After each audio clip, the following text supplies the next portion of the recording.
Holes Chapter 45. The beam of the flashlight was directed away from Stanley's eyes and onto Zero, who was sitting on his knees. The suitcase was on his lap. Mr. Pendanski was holding the flashlight.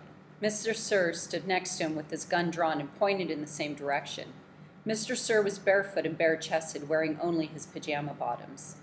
The warden moved toward Zero. She was also in her bedclothes, wearing an extra-long t-shirt. Unlike Mr. Sir, however, she had on her boots. Mr. Pendanski was the only one fully dressed. Perhaps he had been on guard duty. Off in the distance, Stanley could see two more flashlights bobbing towards them in the darkness. He felt helpless in the hole. "You boys arrived just in the nick," the warden started to say. She stopped talking, and she stopped walking. Then she slowly backed away. A lizard had crawled to the top of the suitcase. Its big red eyes glowed in the beam of the flashlight. Its mouth was open, and Stanley could see its white tongue moving in and out between its black teeth. Zero sat as still as a statue. A second lizard crawled up over the side of the suitcase and stopped less than an inch away from Zero's little finger. Stanley was afraid to look and afraid not to. He wondered if he should try to scramble out of the hole before the lizards turned on him, but he didn't want to cause any commotion. The second lizard crawled across Zero's fingers and halfway up his arm. It occurred to Stanley that the lizards were probably on the suitcase when he handed it to Zero. "There's another one," gasped Mr. Pendanski. He shined the flashlight on the box of Frosted Flakes, which lay on its side beside Stanley's hole. A lizard was crawling out of it. The light also illuminated Stanley's hole. He glanced downward and had to force himself to suppress a scream. He was standing in a lizard nest. He felt the scream explode inside him. He could see 6 lizards. There were 3 on the ground, 2 on his left foot, and 1 on his right sneaker. He tried to remain very calm. Something was crawling up the back of his neck. 3 other counselors approached the area. Stanley heard one say, "What's going?" and then whisper, "Oh my God." "What do we do?" asked Mr. Pendanski. "We wait," said the warden. "It won't be very long." "At least we'll have a body to give that woman," said Mr. Pendanski. "She's going to have a lot of questions," said Mr. Sir, "and this time she'll have the AG with her." "Let her ask her questions," said the warden, "just so long as I have the suitcase. I don't care what happens. Do you know how long—" Her voice trailed off, then started up again. "When I was little, I'd watch my parents dig holes every weekend and holiday. When I got bigger, I had to dig too, even on Christmas." Stanley felt tiny claws dig into the side of his face as the lizard pulled itself off his neck and up past his chin. "It won't be long now," the warden said. Stanley could hear his heart beat.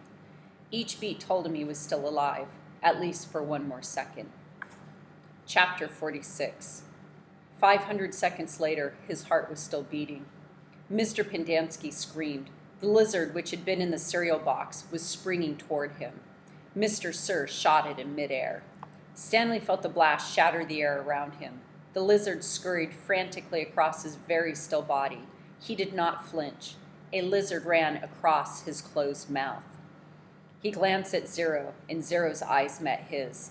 Somehow they were both still alive, at least for 1 more second, 1 more heartbeat.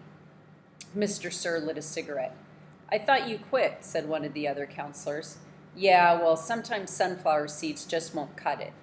He took a long drag off his cigarette. I'm going to have nightmares the rest of my life." "Maybe we should just shoot them," suggested Mr. Pendanski. "Who?" said the counselor, "the lizard or the kids?" Mr. Pendanski laughed grimly.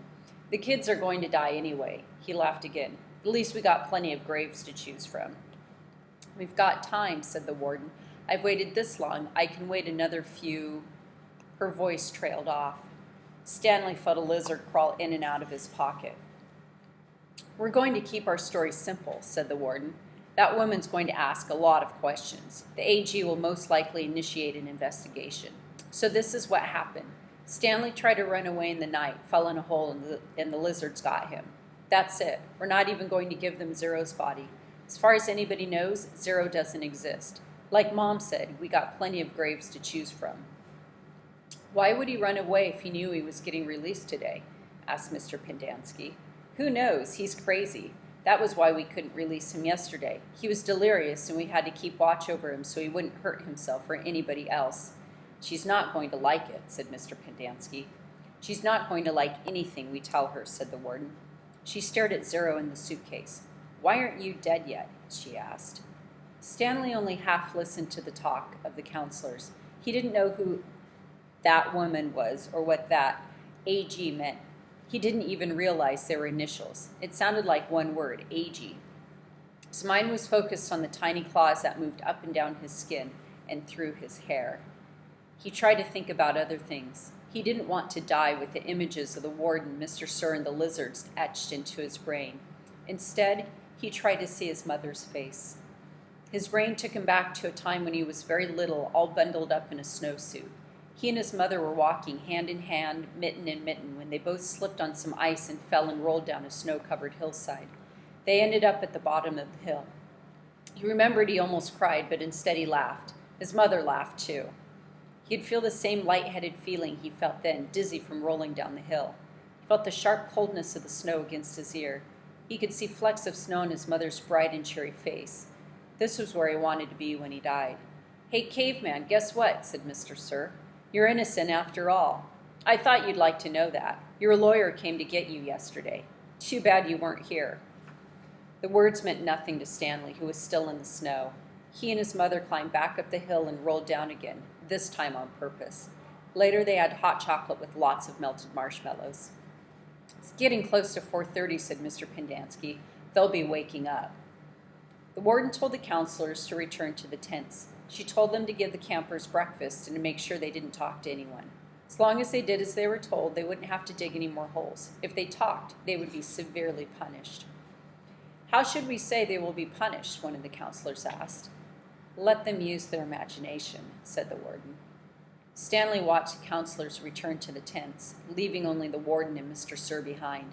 He knew the warden didn't care whether the campers dug any more holes or not. She'd found what she was looking for. He glanced at Zero. A lizard was perched on his shoulder. Zero remained perfectly still except for his right hand, which slowly formed into a fist. Then he raised his thumb, giving Stanley the thumbs up sign.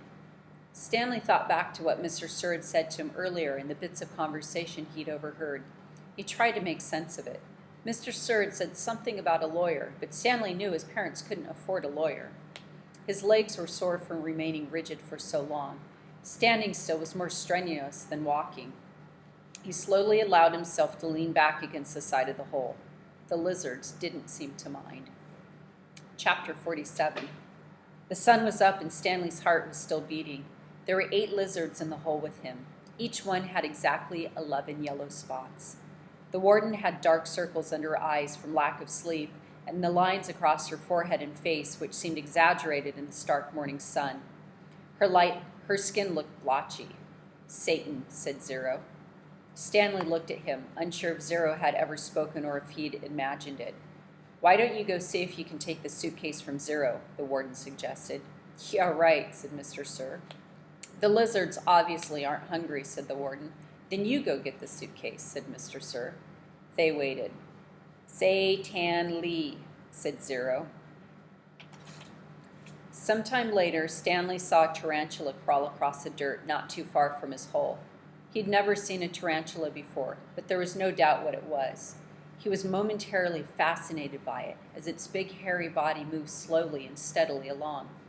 Look, a tarantula, said Mr. Sir, also fascinated. I've never seen one, said the warden, except in... Stanley suddenly felt a sharp sting on the side of his neck. The lizard hadn't bitten him, however. It was merely pushing off. It leapt off Stanley's neck and pounced on the tarantula.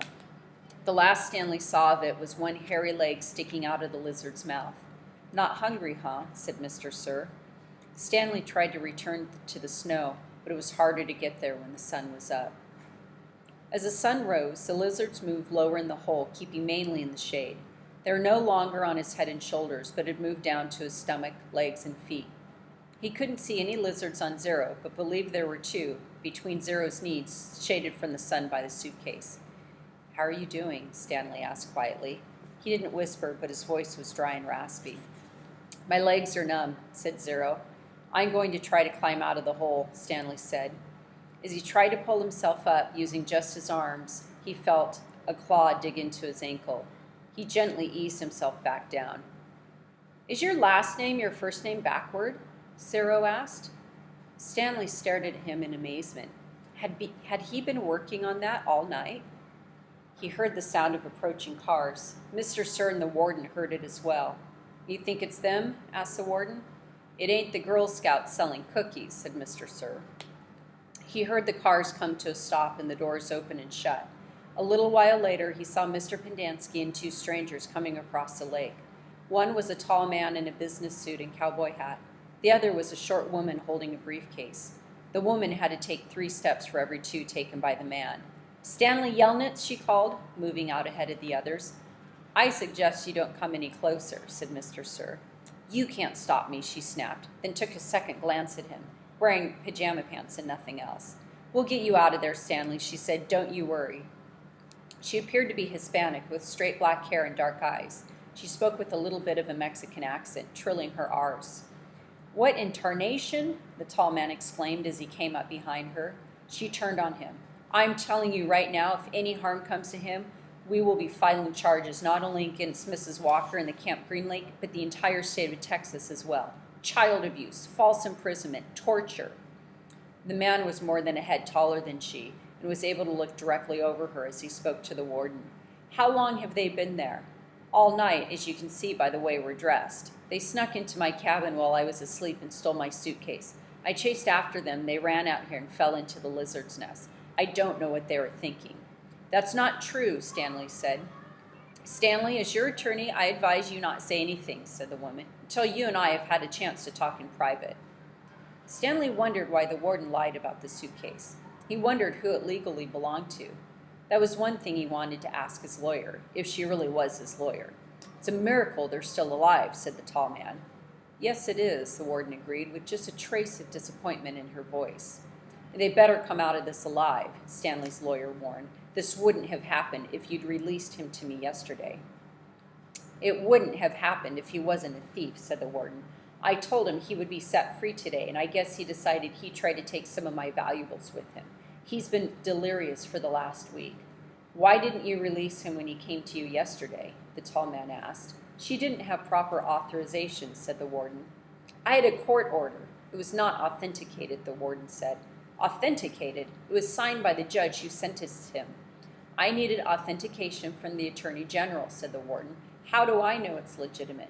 The boys in my custody have proven themselves dangerous to society. Am I supposed to just turn them loose anytime someone hands me a piece of paper? Yes, said the woman, if it's a court order. Stanley's been hospitalized for the last few days, the warden explained. He's been suffering from hallucinations and delirium, ranting and raving. He was in no condition to leave. The fact that he was trying to steal from me on the day before his release proves. Stanley tried to climb out of his hole, using mostly his arms so as not to disturb the lizards too much. As he pulled himself upward, the lizards moved downward, keeping out of the sun's direct ray. He swung his legs up and over, and the last of the lizards hopped off. Thank God, exclaimed the warden. She started toward him, then stopped. A lizard crawled out of his pocket and down his leg. Stanley was overcome by a rush of dizziness and almost fell over.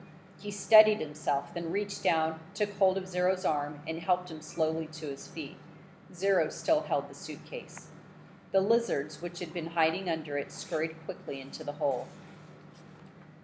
Stanley and Zero staggered away. The warden rushed to them. She hugged Zero. Thank God you're alive, she said as she tried to take the suitcase from him. He jerked it away. Belongs to Stanley, he said. Don't cause any more trouble, the warden warned. You stole it from my cabin. You've been caught red-handed. If I press charges, Stanley might have to return to prison. Now I'm willing, in view of the circumstances, to... It's got his name on it, said Zero. Stanley's lawyer pushed past the tall man to have a look. See, Zero showed her, Stanley Yelnats. Stanley looked too. There, in big black letters, was Stanley Yelnats. The tall man looked over the heads of the others at the name on the suitcase. You say he stole it from your cabin? The warden stared at it in disbelief. That's She couldn't even say it. All right, so we will have a guest reader next time. So tune in for the last section of the book. Hope you're enjoying it, and I'll see you soon.